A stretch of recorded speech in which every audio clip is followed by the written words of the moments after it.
नमस्ते। आज मेरे साथ प्रोफेसर संदीप पांडे और प्रोफेसर संदीप पांडे अमेरिका से।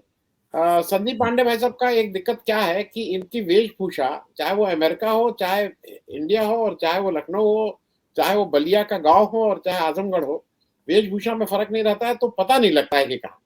क्योंकि हमारे देश के जो ज़्यादा कोई एक नेताजी हैं, वो तो राज्य वाइज़ कपड़े बदलते रहते हैं।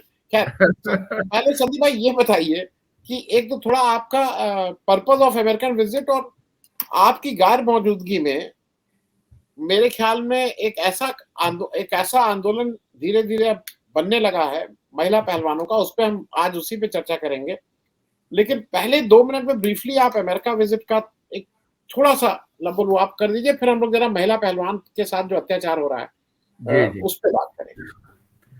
जी आनंद जी, पहले तो मैं आपको ये बता दूं कि अमेरिका मेरी यात्रा इसलिए हो रही है क्योंकि मैं परमाणु निशस्त्रीकरण एवं शांति के लिए अभियान से भी जुड़ा हूं। और जब भारत ने परमाणु परीक्षण किया था तो मैंने अपने मित्रों के साथ मिलके पोखरन से सारनाथ की एक लंबी पदयात्रा की थी। वो मेरा पहला सार्वजनिक कार्यक्रम था अपने जीवन का, और 1500 किलोमीटर की यात्रा हमने 88 दिन में पूरी की थी। मेधा पाटकर ने यात्रा शुरू कराई थी पोखरन से। एडमिरल रामदास, जो उसी समय नौसेना से सेवानिवृत्त हुए थे, उन्होंने जयपुर में आके कह दिया कि ये हथियार तो युद्ध का हथियार है ही नहीं, ये तो सर्वनाश का हथियार है। और फिर अरुंधति रॉय हमारे साथ बनारस से सारनाथ तक चली थी।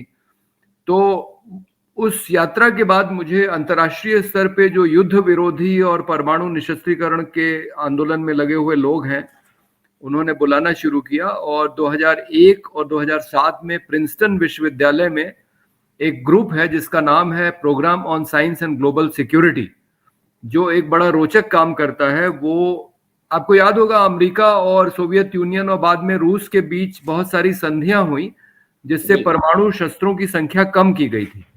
मतलब एक समय में 30,000 के ऊपर परमाणु हथियार थे, तो अब वो संख्या घट के 2-3 हजार पे आ गई है।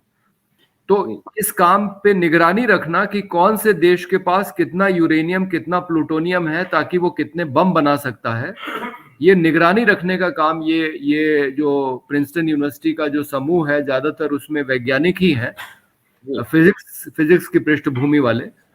तो भारत और पाकिस्तान के 25 साल पूरे होने पे परमाणु परीक्षण के, प्रिंसटन विश्वविद्यालय के इस ग्रुप ने एक मीटिंग रखी थी जिसमें ज्यादातर लोग हिंदुस्तान और पाकिस्तान की पृष्ठभूमि के थे, जो वैज्ञानिक हैं, जो सामाजिक कार्यकर्ता हैं, लेखक हैं। जैसे पाकिस्तान से प्रोफेसर परवेज हुडबॉय आए थे, जिन्होंने एक बार मुशर्रफ उनको पुरस्कृत करना चाहते थे, तो मुशर्रफ का पुरस्कार लेने से मना कर दिया था कि मैं किसी तानाशाह के हाथ से पुरस्कार नहीं ले सकता। तो इस तरह के लोग हैं दुनिया में। तो वो पूरा एक 2 दिन की मीटिंग थी जिसमें ये इस पे चिंता हो रही थी कि अच्छा, ये चिंता इसलिए हो रही थी क्योंकि रूस और यूक्रेन के युद्ध में खतरा है कि रूस कहीं इस हथियार का इस्तेमाल न कर दे। तो चिंता ये हो रही थी कि दुनिया के सारे परमाणु हथियारों को कैसे खत्म किया जाए। तो उस विषय पे बैठक थी और उन्होंने ही मेरे आने जाने का किराया विराया दिया था। ये तो यहाँ हमारे कुछ मित्र हैं जिन्होंने कहा कि जब आप आ ही रहे हैं तो और भी जगहों पे मीटिंगें कर लेते हैं। तो कुछ और बैठकें शिकागो में, बॉस्टन में, न्यूयॉर्क में, और कल हमारी सेंट लुइस में है, उसके बाद कैलिफोर्निया में है। तो इसी तरह से मैं यहाँ पे अभी ये दौरा कर रहा हूँ।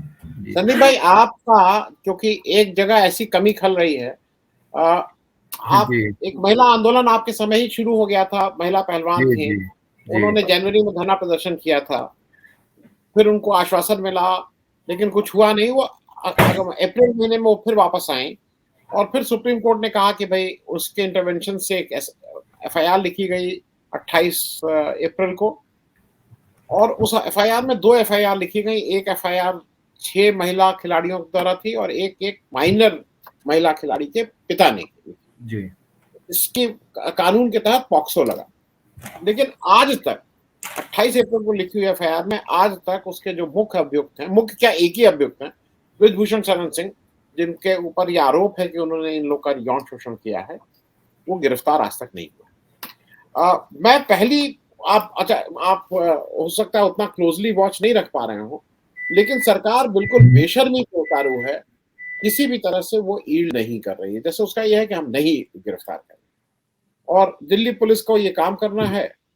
मैं इस पे एक आपकी टिप्पणी पहले एक ले लूँ और उसके बाद कुछ चीज़ें और आपसे अवगत कराऊँ और आपसे समझूँ कि उसको कैसे जी आगे जी बढ़ें। जी जी।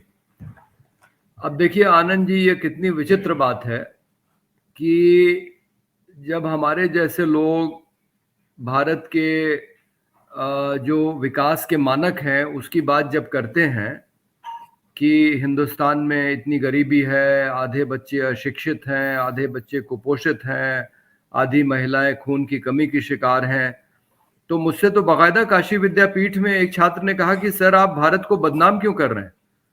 तो मैंने कहा अरे भैया तुम अपने देश की हकीकत नहीं जानोगे तो इन कमियों को दूर कैसे करोगे।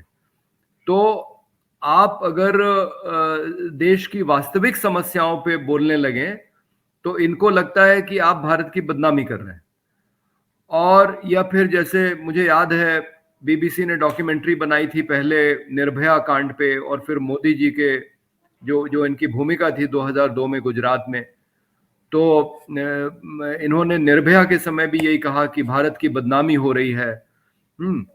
लेकिन मैं ये पूछना चाहूंगा कि जब एक गृह मंत्री का बेटा, मतलब जो राज्य गृह मंत्री हैं, का बेटा जब किसानों पे अपनी गाड़ी चढ़ा के 4 किसानों को और एक पत्रकार को मारता है, जब एक 6 बार के सांसद रहे भारतीय जनता पार्टी के नेता, जब जो जिस कुश्ती संघ के वो अध्यक्ष हैं, महिला कुश्ती खिलाड़ियों का यौन शोषण करते हैं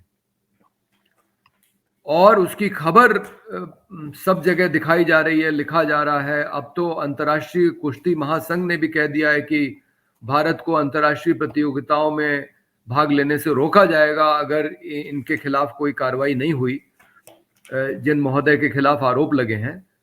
तो क्या भारत की बदनामी नहीं हो रही है? क्या यही भारतीय संस्कृति है जिसकी बात राष्ट्रीय स्वयंसेवक संघ और भारतीय जनता पार्टी के लोग करते हैं कि आपका आदमी जो है वो महिलाओं के साथ बलात्कार करे, यौन शोषण करे और आप उसको बचाने की कोशिश करेंगे? तो कौन सी आप बेटी बचाओ बेटी पढ़ाओ की बात कर रहे हैं?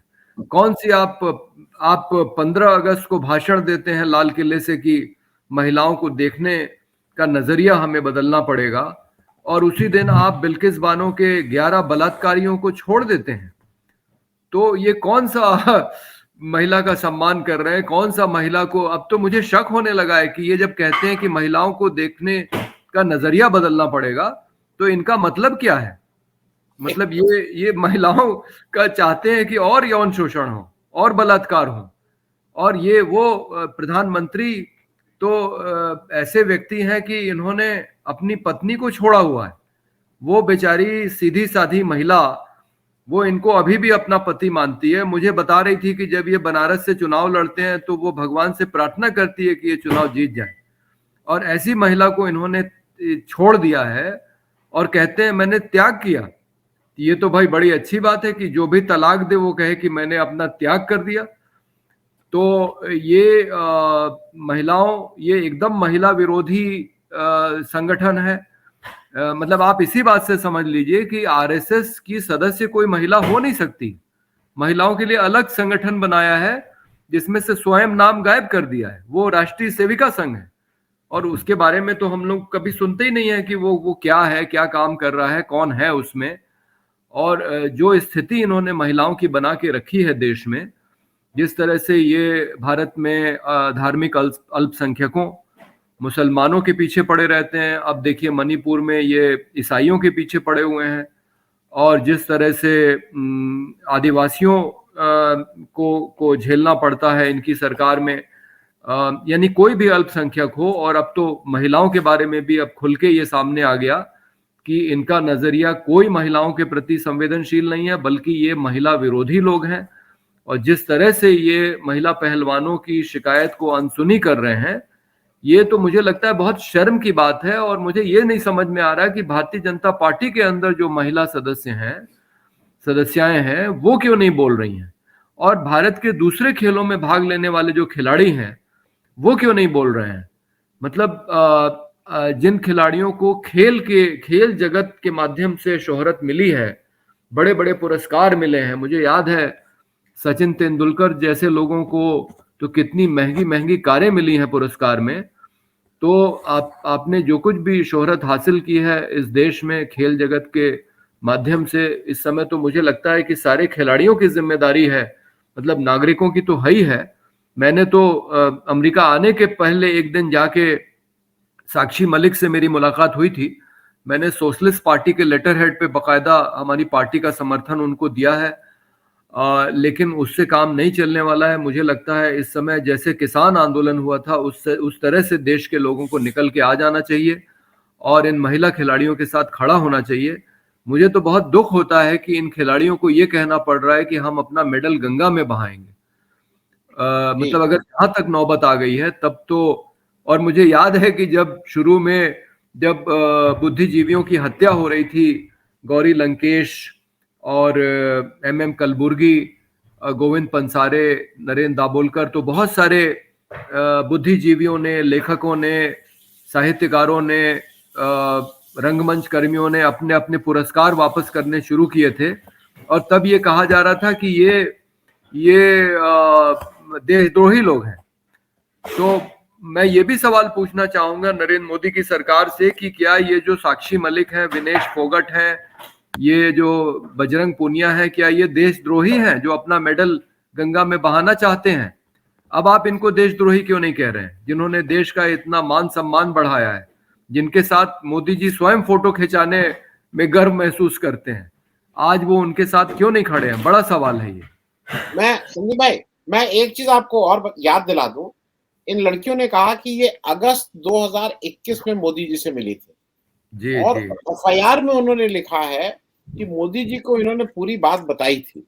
जी और जी उस FIR में ये भी लिखा है कि मोदी जी ने कहा था कि मैं इसको देखूंगा। और उसके बाद अगर कुछ नहीं हुआ है तो मुझे ऐसा लगता है कि अब मुझे कानून का उतना तो पता नहीं है, लेकिन इतना पता जरूर है कि अगर राहुल गांधी से कोई महिला आके ये कहती है कि उनके साथ इस तरह का हुआ था यौन शोषण, और राहुल गांधी कहते हैं कि आप पुलिस से कहें, वो कहती है नहीं, उनसे जवाबदेही करने के लिए दिल्ली पुलिस चली जाती है कि भाई आप बताइए, और उनके घर पे धरना देके बैठती है।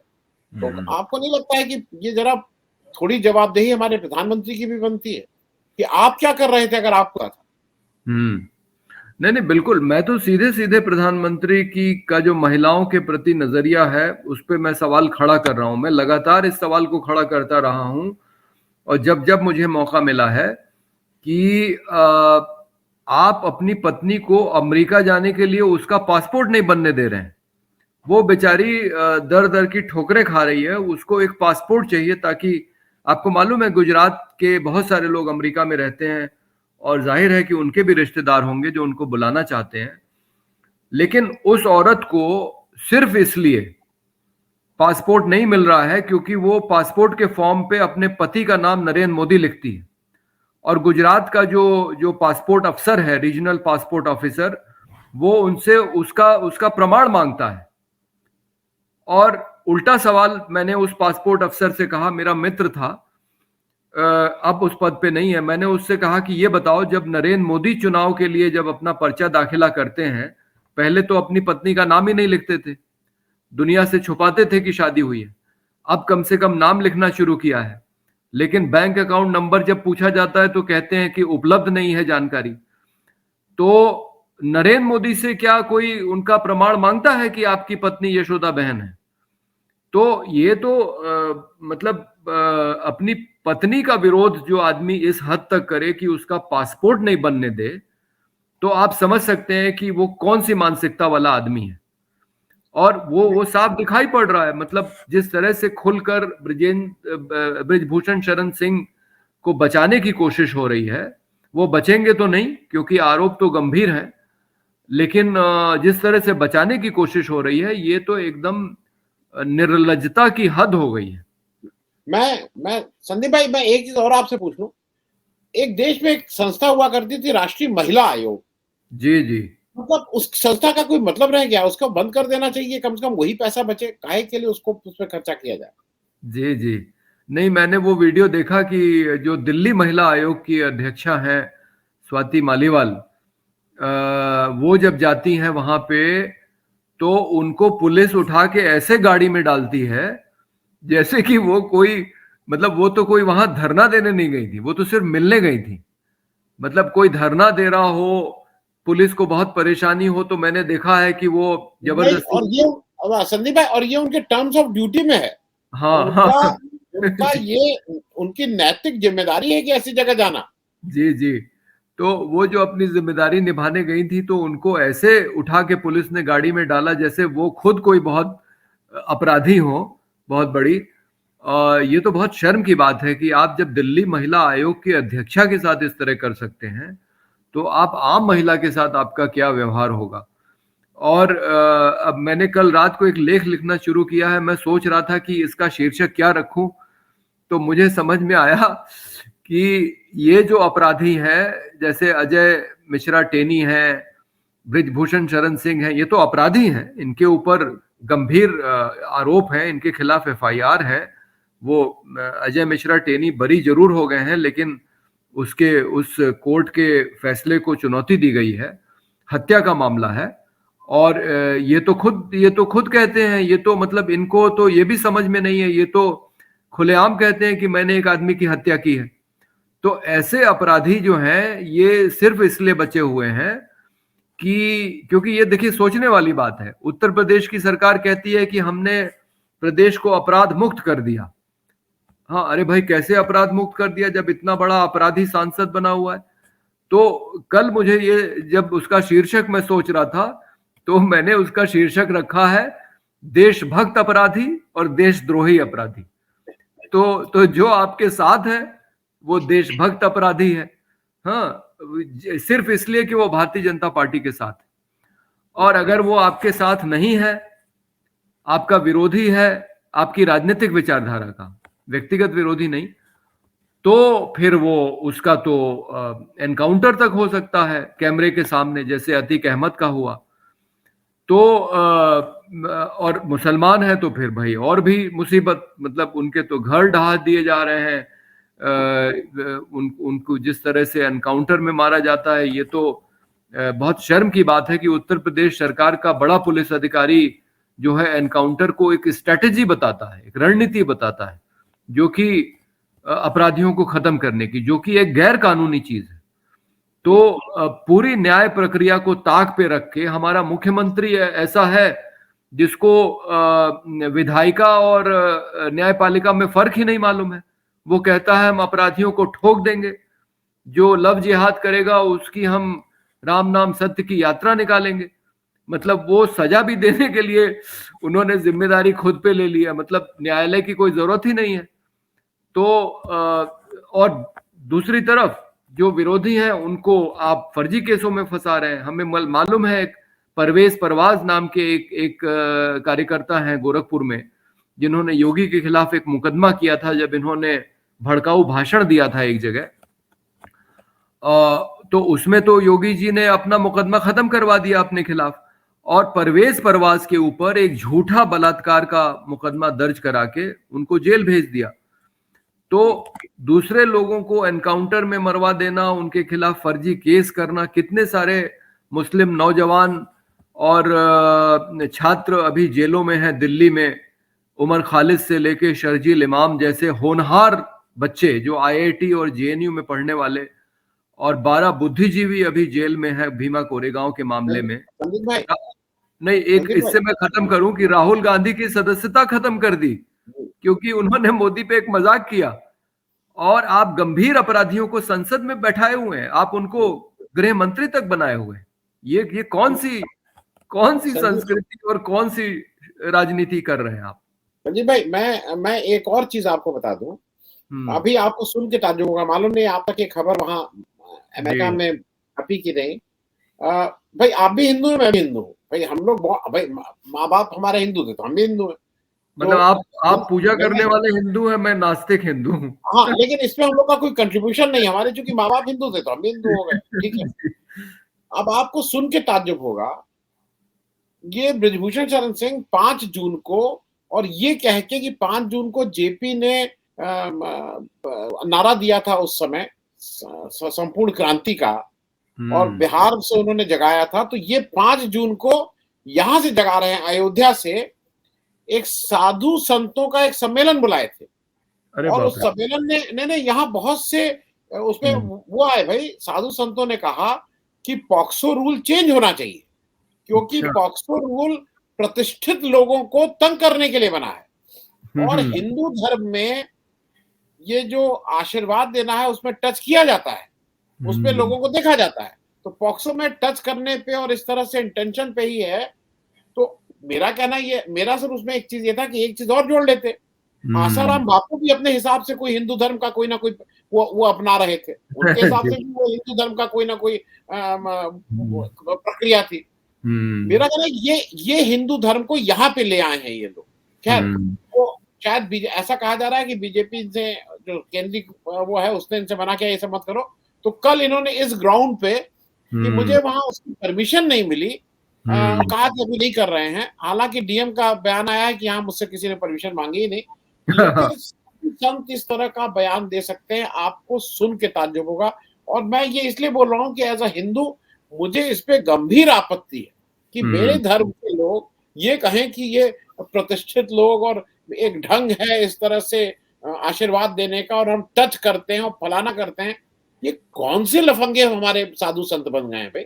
जी तो जी। इसको एक आपकी प्रतिक्रिया इस पे भी छोटी सी लेके फिर खत्म करें। जी देखिए, एक तो बात यह है कि अब महिला आंदोलन में एक एक बहस है जिसका नाम है good touch bad touch. Yes.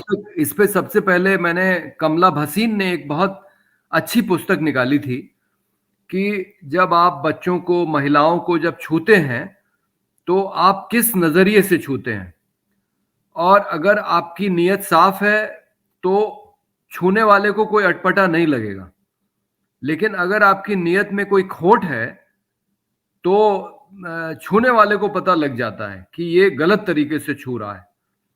तो छूने का भी तरीका होता है भाई, आपकी नियत पे निर्भर करता है ना। जैसे ये बात कही जाती है बहुत बार, आदमी लोग कहते हैं कि ये लड़की का यौन शोषण इसलिए हुआ क्योंकि इसने जिस तरह के कपड़े पहने हुए हैं उससे ये आदमी उत्तेजित हो जाता है। तो भाई जो छोटी बच्ची होती है या कोई बूढ़ी औरत है उसका बलात्कार क्यों होता है फिर? तो असल में ये जो औरत को देखने का नजरिया है ये तो पूरा आदमी की नजर में है। जो खोट है वो आदमी की नजर में है, वो औरत के कपड़े में नहीं है, तो या औरत के व्यवहार में नहीं है। तो भाई आप अमेरिका में देखिए, यहाँ तो लोग सार्वजनिक रूप से चुंबन भी करते हैं एक दूसरे को, है ना, लेकिन उसको अश्लील नहीं माना जाता है। मतलब जिस तरह के कपड़े यहाँ पहनती हैं लड़कियां, या अब तो भारत में भी मैं देख रहा हूँ कि जिस तरह के कपड़े पहनती हैं उसको पहले माना जाता था भारतीय समाज में कि ये अश्लीलता है, लेकिन अब नहीं माना जा रहा है। ये माना जा रहा है कि भाई औरत को अपनी पसंद के कपड़े पहनने का अधिकार है जिस तरह से आदमी को है। तो ये तो पूरा नजर का मामला है कि आपका दृष्टिकोण कैसा है महिलाओं के प्रति। तो ये जो तर्क दे रहे हैं ये तो महिला आंदोलन एकदम खारिज कर देगा। वो कहेगा कि भाई आपकी नीयत के ऊपर है। अब ब्रिजभूषण शरण सिंह की नीयत खराब थी इसलिए महिलाओं ने शिकायत की है, अगर उनकी नीयत ठीक होती तो उनके खिलाफ कोई शिकायत नहीं होती। और जो दूसरा मामला आप साधु संतों का कह रहे हैं, तो चूंकि मैं अयोध्या जाता हूं, हमारे एक महंत मित्र हैं युगल किशोर शास्त्री जी, वो खुद बिहार के हैं। तो अयोध्या में तो ये आम बात है कि बहुत सारे बिहार से लोग अपराध करके वहां आके महंत बन गए हैं, इस अपने आप को बचाने के लिए कि उनकी गिरफ्तारी ना हो, उनको सजा ना हो। तो धर्म की आड़ में अपराधी अपने आप को बचाते हैं, महंत बन जाते हैं। और अयोध्या में ये भी बात बहुत एक खुला सच है कि वहां पे जो छोटे लड़के रहते हैं उनका भी यौन शोषण होता है। तो मंदिर मठों में, और सिर्फ ये हिंदू धर्म की बात नहीं है, आप तो देख रहे हैं कि केरल में कितना बड़ा आंदोलन हुआ, वो नन ने एक फादर के खिलाफ यौन शोषण का। तो ये धर्म की आड़ में ये जो धर्म गुरु हैं, साधु महात्मा हैं, फादर हैं, जो भी हैं, ये लोग जो जो यौन शोषण करते हैं महिलाओं का, बच्चों का, ये एक हकीकत है। और अगर कोई साधु संत कह रहे हैं तो वो सिर्फ बृजभूषण शरण सिंह को ही नहीं बचाने की कोशिश कर रहे हैं, वो अपने बीच में भी जो यौन शोषण करने वाले जो लोग हैं उनको भी बचाने की कोशिश कर रहे हैं। जी जी जी संदीप जी, मेरे ख्याल में थोड़ा लंबा हो गया है, हम लोग इसको यहाँ पे समाप्त कर रहे हैं और कोशिश करेंगे कि आपसे फिर से हम कुछ ऐसे मुद्दे हैं जिस पे एक दृष्टि चाहिए और जरूरी है, क्योंकि मणिपुर एक ऐसा विषय रह गया है जो आम लोगों के अभी भी नरेशन में नहीं है। लोगों को लगता है अच्छा वहां कुछ हो रहा है, बहुत लोग मर रहे हैं, वहां बहुत लोग मरे हैं, और ये गंभीर बात है और दुख की बात है। खैर इस विषय पे, मणिपुर पे किसी और दिन चर्चा रख लेंगे हम लोग। बहुत बहुत धन्यवाद, थैंक यू सो मच। धन्यवाद।